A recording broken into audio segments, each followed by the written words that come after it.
श्रीमद् भागवत महापुराण चतुर्थ स्कंध 19वां अध्याय। ओम नमो भगवते वासुदेवाय।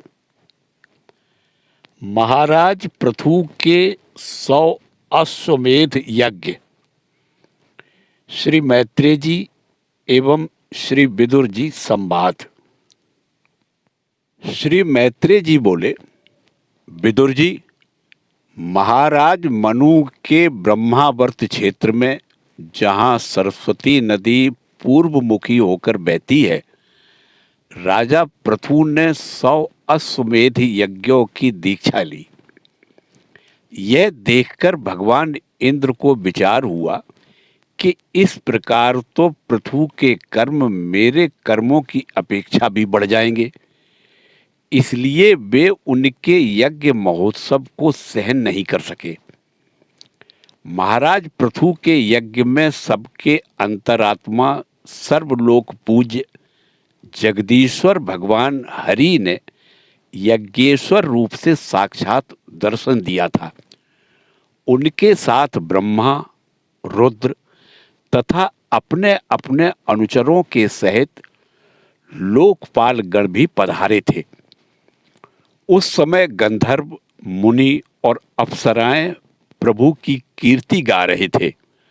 सिद्ध, विद्याधर, दैत्य, दानव, यक्ष, सुनंद, नंद, भगवान के प्रमुख पार्षद, जो सर्वदा भगवान की सेवा के लिए उत्सुक रहते हैं, वे कपिल, नारद, दत्तात्रेय और सनकादि योगेश्वर भी उनके साथ आए थे।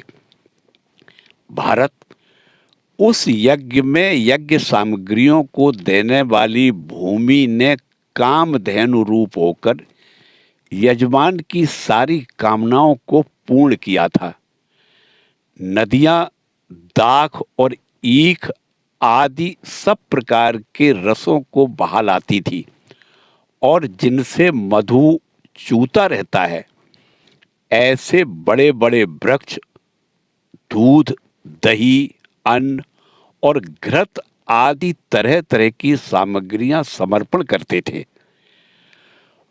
समुद्र बहुत सी रत्न राशियां, पर्वत भक्ष, भोज्य, चोष और लेह, 4 प्रकार के अन्न तथा लोकपालों के सहित संपूर्ण लोक तरह तरह के उपहार उन्हें समर्पण करते थे।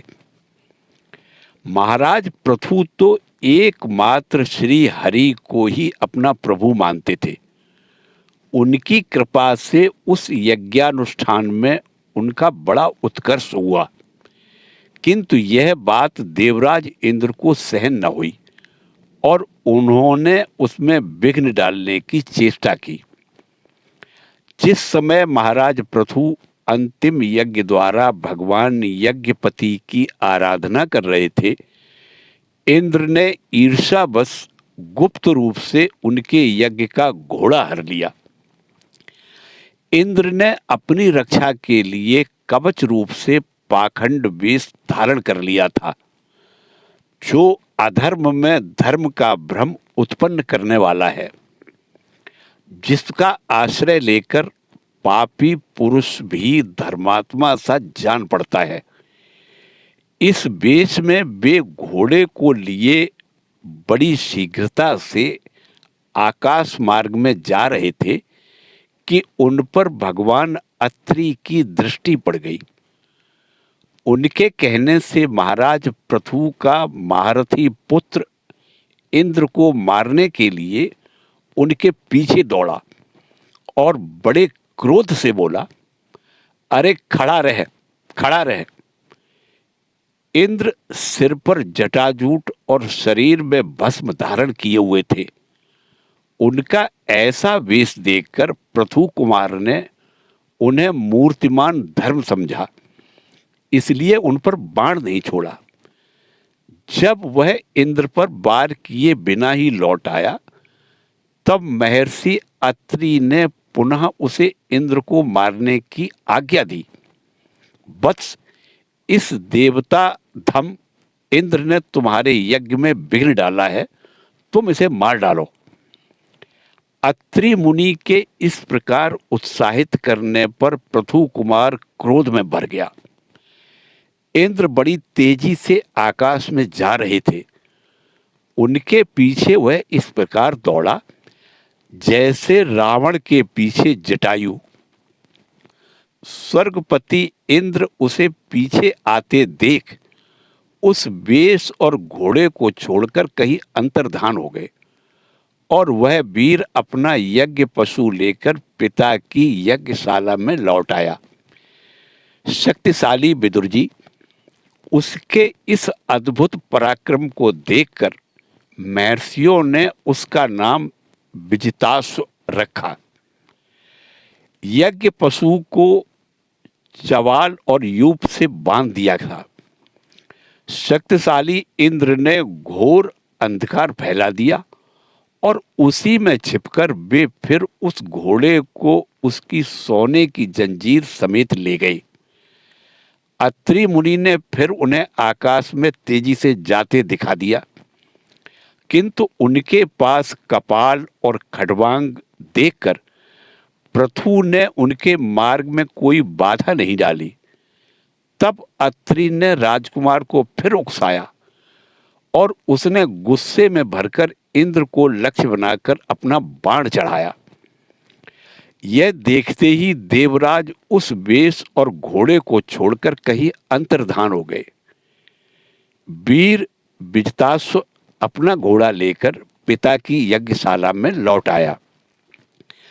तब से इंद्र के उस निंदित वेश को मंदबुद्धि पुरुषों ने ग्रहण कर लिया। इंद्र ने अश्वहरण की इच्छा से जो जो रूप धारण किए थे, वे पाप के खंड होने के कारण पाखंड कहलाए। यहाँ खंड शब्द चिन्ह का वाचक है।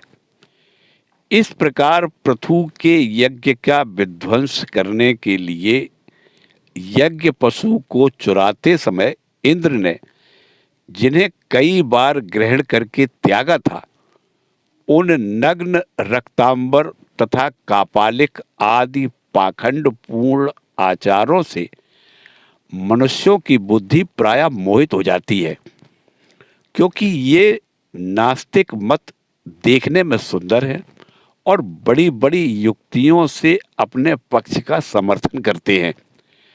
वास्तव में ये उपधर्म मात्र हैं। लोग भ्रमवश धर्म मानकर इनमें आसक्त हो जाते हैं। इंद्र की इस कुचाल का पता लगने पर परम पराक्रमी महाराज पृथु को बड़ा क्रोध हुआ। उन्होंने अपना धनुष उठाकर उस पर बाण चढ़ाया। उस समय क्रोधावेश के कारण उनकी ओर देखा नहीं जाता था।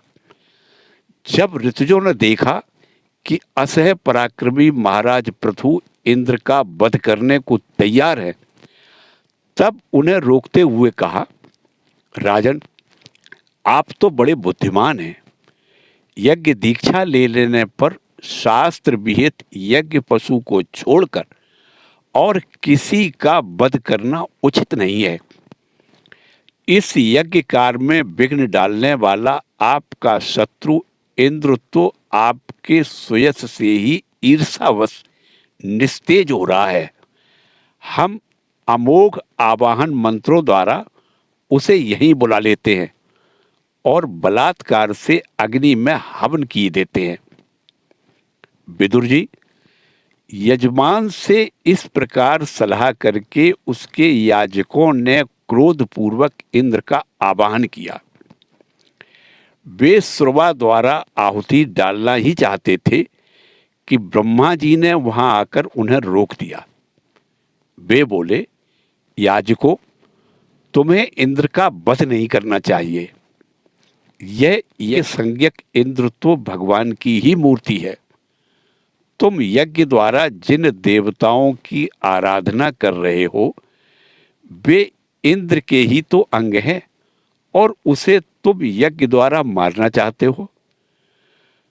पृथु के इस यज्ञानुष्ठान में विघ्न डालने के लिए इंद्र ने जो पाखंड फैलाया है वह धर्म का उच्छेदन करने वाला है।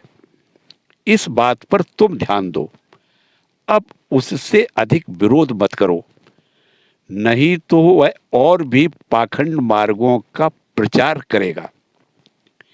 अच्छा, परम यशस्वी महाराज पृथु के 99 ही यज्ञ रहने दो।